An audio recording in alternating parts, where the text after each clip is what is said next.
Olá, você vai ver nesta edição do Câmara Rio Notícias. Comissão de Representação de Desenvolvimento Econômico aprova relatório do vereador Pedro Duarte e conclui os trabalhos. Tentamos buscar um relatório que contemplasse o maior número possível de sugestões, mas sem perder o seu eixo principal, sem perder a coesão do que ali era defendido.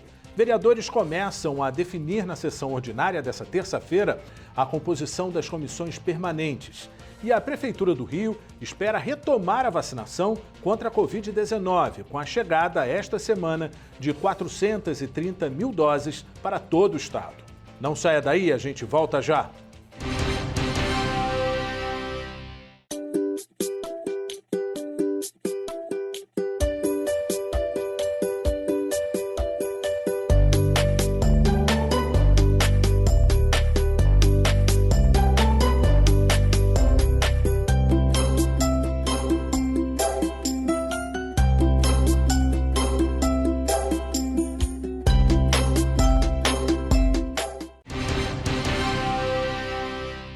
A gente começa essa edição do Câmara Rio Notícias falando da conclusão dos trabalhos da Comissão de Representação de Desenvolvimento Econômico da Câmara do Rio. Por 9 votos a 3, foi aprovado o relatório apresentado pelo vereador Pedro Duarte. Foram 10 reuniões e quase 2 meses de atividade de um colegiado formado em pleno recesso parlamentar. A Comissão de Representação para o Desenvolvimento Econômico e Tributário da cidade votou o relatório de conclusão dos trabalhos nesta segunda-feira. São propostas e recomendações para recuperar e reequilibrar as finanças do município. O documento havia sido apresentado pelo relator, vereador Pedro Duarte, na última quinta, mas houve discordância sobre alguns dos pontos apresentados. No documento final foram incluídos a convocação de representantes da Secretaria Municipal de Fazenda e Planejamento, além da Procuradoria-Geral do município, para explicar os processos de cobrança da dívida ativa. A elaboração de um estudo econômico em parceria com o Tribunal de Contas do município sobre o impacto do setor de óleo e gás na economia carioca. Recomendação para que a PGM adote medidas para evitar a inclusão de débitos na dívida ativa. Elaboração de um estudo sobre as atividades geradoras do Imposto sobre Serviços no município. A elaboração de um plano de ação com medidas para reverter tendências de queda na arrecadação. E buscar novas fontes de receita para suprir dificuldades de caixa da Prefeitura no curto prazo e viabilizar investimentos por meio de repasses da União, Governo do Estado ou mesmo linhas de crédito em órgãos como o Banco Interamericano de Desenvolvimento. Pedro Duarte também manteve a sugestão de desarquivamento do projeto de lei complementar 136/2019, que estabelece condições especiais de incentivo para a reconversão de imóveis protegidos, mas retirou, a pedido dos outros parlamentares, a sugestão de desarquivamento para o PLC 141/2019, que estabelece regras de incentivo a empreendimentos residenciais. Favorável ao relatório, o vereador Dr. Rogério Amorim defendeu maior participação do poder público para a retomada econômica no que chamou de crise da crise e também defendeu a volta do auxílio emergencial. Conforme disse na última reunião, vereador, eu concordo plenamente que no momento de crise o investimento do Estado é fundamental para tirar o país dessa crise, a cidade dessa crise, e concordo ainda mais quando falamos que a cidade do Rio de Janeiro vive uma crise da crise. Ela vive uma crise que é mundial e, consequentemente, o Brasil está dentro dessa crise e o Rio de Janeiro pior ainda, com números ainda piores. A cidade e o estado do Rio de Janeiro, que sempre foram o espelho do Brasil, o exemplo do Brasil, tanto em crescimento, quanto em serviços públicos, quanto em organização, e nós hoje nos vemos muito atrás, não apenas de São Paulo, nos vemos muito atrás de outros estados que durante todos os anos estiveram nos mirando. Para o vereador William Siri, algumas discussões, como a aplicação de uma alíquota progressiva do IPTU e medidas para fomentar o desenvolvimento regional, precisam ser aprofundadas. Acho que faltou muito isso. A gente tem que pensar a cidade do Rio de Janeiro como cada parte da cidade, né? Não pensar como sempre foi historicamente, do centro, Zona Sul, Barra da Tijuca, para a Zona Norte, para a Zona Oeste.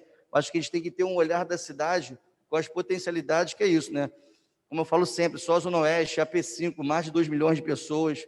O Estado não é nem um pouco presente, não tem ônibus, a saúde é precária. Não é à toa que os maiores bairros agora, na pandemia que nós estamos vivendo, os maiores bairros com mais mortes são da Zona Oeste. Então, assim, nós precisamos pensar como é que nós vamos buscar esse desenvolvimento econômico, mas com o Estado ali melhorando e realmente investindo, né? Tem que ter um investimento. A nossa capacidade de investimento está muito baixa.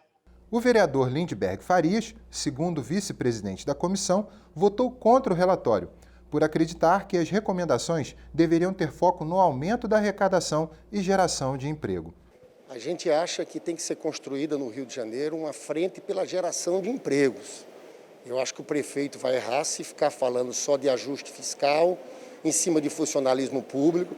Nós temos que entender que tem uma verdadeira devastação econômica e social no Rio de Janeiro.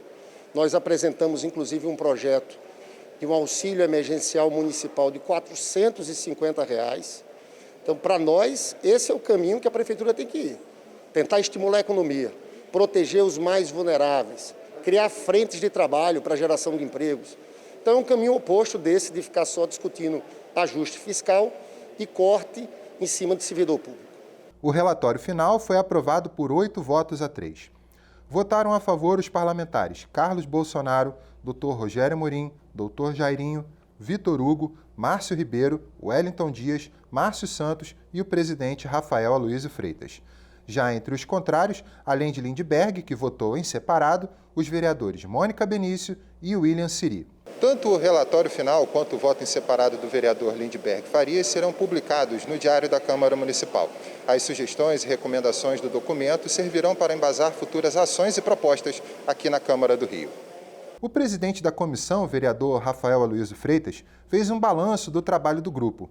Para ele, a Câmara terá um papel importante na busca da recuperação econômica e o reequilíbrio financeiro da cidade. Acho que foi muito importante todo o trabalho desenvolvido por essa comissão. Quero desde já parabenizar todos os vereadores que participaram ativamente das discussões, dos debates. A gente conseguiu no final, o relator Pedro Duarte apresentou o seu relatório, acho que conseguiu compilar as informações e apresentar ações, propostas que realmente vão ajudar muito a nossa cidade a se recuperar. Então, desde possível reforma tributária, viabilizar ações de infraestrutura para melhorar a infraestrutura dos complexos industriais, da cidade como um todo, para a gente conseguir receber mais investimentos. E, no final, todas essas ações que a Câmara está propondo têm os seguintes objetivos. É melhorar o controle das despesas do município, é criar formas de aumentar a arrecadação para que possa promover melhores serviços à população, gerar mais empregos, trazendo mais empresas para cá, criando um ambiente de negócio favorável para que a cidade volte novamente a ter o seu ciclo virtuoso. Então, a gente precisa romper com essa crise e iniciar uma nova fase da nossa cidade. O vereador Pedro Duarte fez uma avaliação positiva dos trabalhos da comissão. Mesmo tendo cedido em alguns pontos, ele acredita que o fundamental do relatório foi mantido. Tivemos a inclusão de algumas propostas sugeridas por outros vereadores, mas muitas outras também não foram incluídas, então tentamos buscar um relatório que contemplasse o maior número possível de sugestões, mas sem perder o seu eixo principal, sem perder a coesão do que ali era defendido, qual seja, a desburocratização num eixo e no outro eixo, o ajuste fiscal tão necessário hoje dentro da cidade. Os vereadores do Rio devem começar a definir nesta terça-feira a nova formação das comissões permanentes da Casa. O repórter Vitor Gagliardo mostra o papel que esses grupos têm no Legislativo Carioca. A Câmara Municipal possui 26 comissões permanentes. A definição está no regimento interno da Casa. Comissões são órgãos técnicos constituídos pelos membros da Câmara Municipal em caráter permanente ou transitório e destinados a proceder a estudos, realizar investigações e representar a Câmara Municipal. As comissões tratam de temas do dia a dia da cidade, como, por exemplo, educação, saúde, transporte e economia. A composição será feita de comum acordo pelos líderes. Caso não haja acordo, a escolha é feita por votação no plenário. Em caso de empate, o parlamentar mais idoso será o eleito. Cada comissão é composta por 3 vereadores, o presidente, o relator e um membro, e o mandato é de 1 ano. É importante deixar claro que todos os parlamentares, com exceção do presidente da Casa e dos componentes da mesa diretora, precisam estar em uma dessas comissões. Ordinariamente, as comissões se reúnem todas as segundas-feiras, tá? A partir das 14 horas. Tanto é que a gente reserva esse horário, a gente bloqueia esse horário na agenda para que os vereadores não possam estar em outros eventos, né? Porque é regimental isso, eles têm esse dia e esse horário para se reunirem, tá? Para fazer as reuniões de pareceres, né? Para analisar, enfim, discutirem projetos, emendas, substitutivos às proposições. Então, a rotina é essa, toda segunda-feira ordinariamente e extraordinariamente o presidente da comissão pode pedir ao presidente, requerer ao presidente uma reunião informando o assunto, o projeto a ser discutido, a data, a hora, o local, publicando o edital de convocação para que todos os membros tenham ciência. Então, a função desses editais é justamente dar visibilidade para a reunião. A comissão tem um prazo legal para avaliar cada projeto que é proposto por algum parlamentar ou por outra comissão. Na hora que a proposição é apresentada em plenário, há um despacho do presidente, onde ele informa para que comissões aquele projeto tem que tramitar, aquela proposição tem que tramitar, por que comissões. Então, tem todo um estudo antes dessa tramitação para que um órgão técnico dê o parecer sobre os aspectos técnicos, né, do projeto. E a diretoria de comissões, antes também de tramitar, ela faz uma análise se aquele projeto tem alguns projetos similares, se tem projetos, enfim, que se complementam. Ela tem a obrigação de informar isso. E aí, então, vai para um órgão técnico, que é a consultoria técnico-legislativa, e depois, voltando da consultoria, a gente pode começar a tramitar pelas comissões. A Comissão de Justiça e Redação faz um trabalho diferente das demais. É ela, por exemplo, que avalia se um projeto é constitucional ou não, ou seja, se ele está apto para votação no plenário. As comissões sempre participam das votações no plenário. O presidente da Casa ou da sessão convoca um integrante para dar o parecer sobre o projeto que será discutido. Esgotaram os prazos de todas as comissões, então o projeto é considerado apto para entrar na ordem do dia. O vereador, então, ele tem essa prerrogativa de solicitar, requerer que essa sua proposição conste na ordem do dia. Ele faz o requerimento, é dado nada a opor, já cumpriram todos os prazos, mas nenhuma comissão apresentou parecer, né? Então, ele tem o direito de apresentar e, na hora, o presidente, antes da votação, antes da discussão, ele solicita o parecer verbal, em plenário.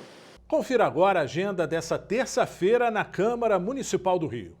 Às 11 horas da manhã, a Comissão de Representação de Combate à Covid-19 se reúne para a apresentação e votação do relatório final. E às 2 da tarde começa a segunda sessão ordinária da atual legislatura, com a realização do grande expediente e o prolongamento do expediente, com as discussões e votações da ordem do dia. Os dois eventos serão transmitidos pela Rio TV Câmara, na TV aberta, canal digital 10.3, e no canal da emissora no YouTube. A Prefeitura do Rio iniciou no fim de semana a transição para assumir a operação da linha amarela. Secretários e presidentes de órgãos municipais estiveram na via expressa para acompanhar o trabalho de inventário dos bens.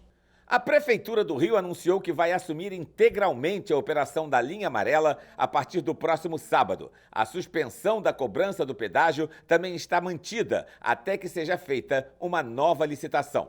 O prefeito Eduardo Paes deixou muito claro durante a campanha que ele quer sim um preço justo, né? Ou seja, uma tarifa justa para os usuários da linha amarela. Portanto, haverá um encaminhamento, como ele já deixou claro ontem, de uma nova licitação, com a certeza de que por meio dela nós vamos conseguir uma tarifa justa para os usuários da linha amarela. Até a conclusão, sem pedágio. Até a conclusão, a operação segue pela Prefeitura do Rio. Mas sem pedágio, então. Exatamente. Uma decisão do Superior Tribunal de Justiça, o STJ, determinou que a Prefeitura deveria encampar a linha amarela até 27 de fevereiro. Caso contrário, a concessionária retomaria a operação. Parte das operações da linha amarela já passou a ser exercida pela Prefeitura. A Sete Rio assumiu o serviço de resgate mecânico em caso de pane de veículos e a Secretaria Municipal de Conservação passa a ser responsável pelo serviço de tapa-buraco. O Corpo de Bombeiros, por sua vez, pelo resgate de vítimas em caso de acidentes. A gente começa a transição para a operação da via. Como parte dessa transição, a gente tem justamente o inventário do patrimônio que vai ser transferido à Prefeitura do Rio, também conforme essa decisão judicial. Marcelo Calero explicou que todo o sistema da linha amarela passará a ser conectado ao Centro de Operações Rio, o COR, localizado na Cidade Nova, para garantir a segurança dos usuários da via. Todo um sistema operacional para que a via possa operar, para que ela possa dar segurança aos seus usuários. E são esses sistemas que estão sendo objeto dessa transição para a Prefeitura do Rio. Nós temos aqui o CCO, que é o Centro de Operações da linha amarela. Agora ele precisa ficar conectado ao COR, que é o Centro de Operações Rio, que fica ali na Cidade Nova. Há uma série de sistemas que são utilizados particularmente aqui na linha amarela. Ou seja, há uma série de protocolos que a gente está revisando e que está trazendo para a operação regular da Prefeitura, de modo que não haja nenhuma descontinuidade dos serviços e, mais do que isso, de novo, para que haja preservação da segurança dos usuários da via. E você vai ver no próximo bloco. Cidade do Rio vive a expectativa da chegada de novas doses da vacina contra a Covid-19 para seguir imunizando a população. O Brasil é gigante e o desafio de vacinar os brasileiros também. Mais que saúde, é uma questão humana e econômica, pois muita gente depende disso. Mas com a união de todas as nossas forças, as vacinas aprovadas pela Anvisa já estão sendo distribuídas em todo o Brasil. A gente ainda precisa se proteger enquanto a vacina não chega a todos. Juntos vamos cuidar uns dos outros. Brasil imunizado. Somos uma só nação. O governo do Rio distribuiu nesta segunda-feira 173 mil doses da vacina contra a Covid-19 a 84 municípios do estado. Mais de 427 mil pessoas já receberam a primeira dose da vacina em todo o estado, sendo 270 mil na capital. A vacinação na cidade do Rio de Janeiro está suspensa desde quarta-feira. Só a aplicação da segunda dose está garantida para as pessoas que já foram imunizadas. A expectativa é de que a vacinação seja retomada esta semana, com a chegada ao estado de 423 mil doses. A Prefeitura do Rio divulgou um balanço das ações de fiscalização na cidade durante o período em que seria realizado o Carnaval. A Prefeitura registrou mais de 9 mil ações no período que seria o Carnaval. Comboios da Secretaria Municipal de Ordem Pública atuaram no Centro, Leblon, Barra da Tijuca e Recreio dos Bandeirantes e aplicaram 15 infrações sanitárias por aglomeração. Já a Guarda Marítima Municipal fiscalizou 188 embarcações que saíram da Marina da Glória e do Quadrado da Urca. Desse total, 18 responsáveis foram notificados por aglomeração, 7 barcos foram impedidos de sair e 84 embarcações precisaram cancelar o passeio por não cumprirem com as normas estabelecidas no decreto da Prefeitura. O esquema operacional funcionou durante todo o período que seria o Carnaval e em todas as regiões da cidade, para que as medidas sanitárias fossem cumpridas, evitando assim a disseminação da Covid-19. Todos os dias nós nos deparamos com os desafios da vida. Mas qual a melhor forma de superar o medo? Piloto de asa delta, Rui Marra, contou à repórter Simone Braga por que a neurociência pode ajudar a superar nossas limitações. Como o nosso cérebro reage diante dos desafios? E você já ouviu falar ou conhece os benefícios da yoga e da meditação realizadas durante um voo de asa delta? Para falar sobre esse tema e conhecer alguns projetos sociais e estudos desenvolvidos na área de neurociência e do voo livre, eu converso com o cientista, escritor, bicampeão brasileiro de voo livre e recordista sul-americano de distância livre em parapente, Rui Marra. Rui, explica aí pra gente como é que se juntou, como é que aconteceu essa junção da neurociência e do voo livre? Bom, Simone, primeiro eu morria de medo de altura. Eu sou a prova viva de qualquer um pode voar. O meu curso deve ter sido o curso mais precário e delicado em termos de medo e insegurança. E aí, no início dos anos 80, eu comecei a voar com amigos, né, de asa delta, aqui no Rio de Janeiro, na Pedra Bonita, em São Conrado. Então, eu comecei a procurar, voei com um amigo, depois um amigo do amigo, depois um amigo do amigo, até que eu estava voando com umas 200 pessoas por mês, tá? E aí, você voar com 200 pessoas por mês demanda performance na rampa. A rampa, ela tem 8 metros, você precisa atingir uma velocidade de 15 a 16 km por hora em 8 metros, carregando uma asa de 40 quilos e mais o passageiro se ele não correr. E aí, o que acontecia? Eu comecei a observar que muitas pessoas, diante do estresse, porque a rampa ela se torna uma metáfora poderosa na nossa vida, um novo ciclo, um novo projeto, um novo relacionamento. E aí as pessoas falavam assim, eu perguntava, vocês vão correr? Você me ajuda a correr? As pessoas falavam assim, sim, eu vou correr, Rui. E Simone, só 5% corriam dessas pessoas. E eu queria entender por que a gente, às vezes, diante de uma situação de adaptação de estresse, você perde performance sob estresse, ou paralisa. Foi aí que eu entendi que talvez a neurociência, porque ela estuda as nossas estruturas que se relacionam entre o cérebro e todas as partes do corpo, né? Através do sistema nervoso, elas se relacionam com as nossas ações na vida. Então, a neurociência ela veio responder por que as pessoas se adaptam de uma forma saudável ou não ao estresse, que é, no caso, a rampa de voo livre. E aí, justamente, surgiu, né, principalmente essa fala, né, esse contexto de como o nosso cérebro reage durante os desafios. Exatamente. De lá para cá, Simone, eu já voei com mais de 30 mil pessoas. Imagina lembrar, Rui, é bom lembrar também que você é bicampeão mundial, né? Vamos lembrar aí para o pessoal. Isso, eu morria de medo de altura. Então, imagina você lidar com os medos de 30 mil pessoas.